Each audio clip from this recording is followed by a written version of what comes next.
ప్రజా ఆరోగ్యం కోసం మున్సిపల్ కార్పొరేషన్ అధికారులు నగరంలో ఏర్పాటు చేసిన డంపింగ్ యార్డ్ నగరవాసులకు నరకాన్ని చూపిస్తోంది. నిత్యం అగ్గి అంటుకొని పొగలు చిమ్ముతూ పలు కాలనీవాసుల జీవితాలతో చెలగాటమాడుతోంది. ప్రజల జీవితాలను అతలాకుతలం చేస్తూ రావణ కాష్టాన్ని తలపిస్తున్న కరీంనగర్ డంపింగ్ యార్డుపై మెగా9 టీవీ అందిస్తున్న ప్రత్యేక కథనం.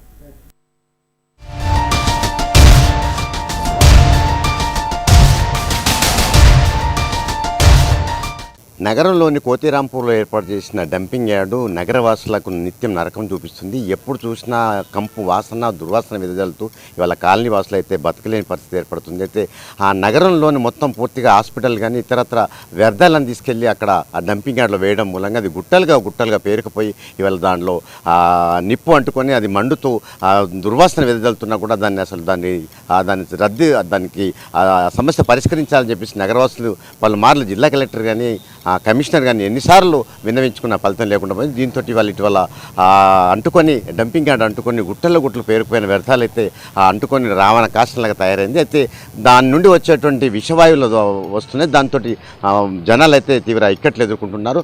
ఉదయం లేస్తే చాలు మొత్తం గాలి పీల్చుకోవాలా, మొత్తం విషవాయువులు పీల్చుకునేటువంటి పరిస్థితి ఏర్పడుతుంది. ఇవాళ అట్లా పీల్చుకొని గాలి ఆ విషవాయువులు పీల్చుకున్న గాలితో కారణంగా మేము ఆసుపత్రుల రోగాల పాలు అవుతున్నామని చెప్పేసి కూడా ఆ కాలనీ వాసులు అయితే అనేక ఇబ్బందులు ఎదుర్కొంటున్నారు. కరీంనగర్ డంపింగ్ యార్డు జనానికి నరకం చూపిస్తుంది. ప్రతిరోజు దుర్గంధంతో పాటు తరచూ జరిగే అగ్ని ప్రమాదాలతో జనానికి ఊపిరి ఆడటం లేదు. నగరంలోని 60 డివిజన్లలో దాదాపు 4 లక్షల మంది ఉంటున్నారు. ప్రతిరోజు దాదాపు 200 టన్నుల చెత్త డంపింగ్ యార్డు వస్తుంది. దీంతో డంపింగ్ యార్డులో పేరుకుపోయిన దాదాపు 2 లక్షల టన్నుల చెత్త తొలగించడం కరీంనగర్ కార్పొరేషన్ పాలక వర్గానికి పెను సవాల్గా మారింది. జాతీయ గ్రీన్ ట్రిబ్యునల్ కూడా డంపింగ్ యార్డు సమస్య మీద పలుమార్లు హెచ్చరించింది.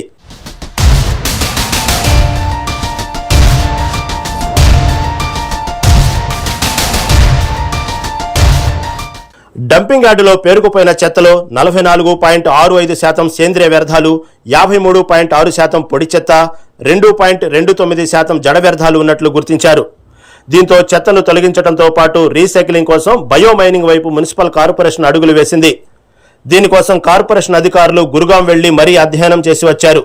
తర్వాత స్మార్ట్ సిటీ నిధుల కింద 16.50 కోట్ల రూపాయల నిధులు కూడా శాంక్షన్ చేయించుకున్నారు. ఈ టెండర్ తీసుకున్న చెన్నైకు చెందిన హర్షిత కంపెనీ నిబంధన ప్రకారం ఏడాది కాలంలో డంపింగ్ యార్డు శుభ్రం చేసి ఇవ్వాలి. క్లీన్ చేసిన తర్వాత ఆ ప్రాంతంలో గ్రీన్ గార్డెన్ ఏర్పాటు చేయాలని కార్పొరేషన్ భావించింది. కానీ అనుకున్నది ఒకటి, జరిగింది ఒకటి అన్న చందంగా వ్యవహారం మారింది. 6 నెలల పాటు పనిచేసిన హర్షిత కంపెనీ ఆ తర్వాత చెత్త తొలగించలేక చేతులెత్తేసింది. దీంతో పరిస్థితి మళ్లీ మొదటికి వచ్చింది. మేము ఇప్పటికి 2 సార్లు ప్రజావానికి రావడం జరిగింది. నిన్న మేడం గారు లేరని చెప్పేసి ఇప్పుడు ఆఫీస్కి వచ్చినాము. మాకు మాత్రం ఎలాంటి రిజల్ట్ అక్కడ కనపడడం లేదు. ఇది ఇలానే కొనసాగితే మాత్రం మేమందరం ఇంకా ముందుకు రావడం జరుగుతుంది. కాలనీ చుట్టూ ఉన్న అన్ని కాలనీల వాళ్ళు రేపటి నుండి ధర్నాకు కూడా సిద్ధంగా ఉన్నాం. మేము దయచేసి అధికారులు తొందరగా స్పందించాలని మనస్ఫూర్తిగా కొంచెం మా పరిస్థితిని అర్థం చేసుకొని ముందుకు రావాలని కోరుకుంటున్నాం. ఇక ప్రతి వేసవిలో డంప్ యార్డు నుంచి వస్తున్న పొగతో ఆటోనగర్, అలుగునూర్, హౌసింగ్ బోర్డ్, కోతిరాంపూర్, కట్టారాంపూర్, భగత్ నగర్, పాత బజార్ కాలనీ వాసులు ఊపిరాడక ఇబ్బంది పడుతున్నారు.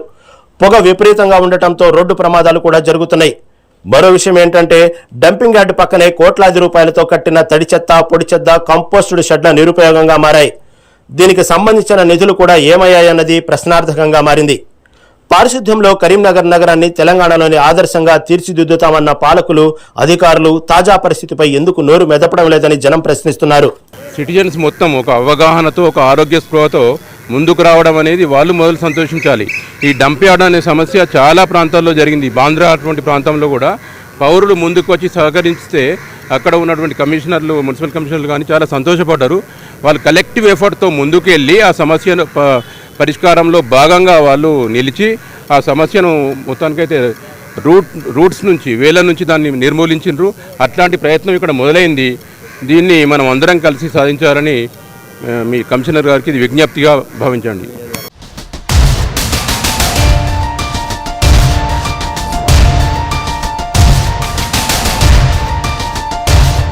మా కాలనీవాసులు ఎవరైతే 4-5 డివిజన్లకు ఉన్న కాలనీవాసులు ఈ రోజు నుంచి మేము ఒక కంకణం కట్టుకున్నాం. ఇంటి పన్ను కట్టడం మానేయడం జరుగుతుంది. ఇంటి పన్నులను బహిష్కరిస్తున్నాం, నల్ల పన్ను బహిష్కరిస్తున్నాం. రేపటి రోజున వచ్చే ఎలక్షన్లను కూడా మేము స్వచ్ఛందంగా యునానిమస్గా కూడా ఎలక్షన్లను కూడా బహిష్కరించే పరిస్థితి తీసుకురావద్దు.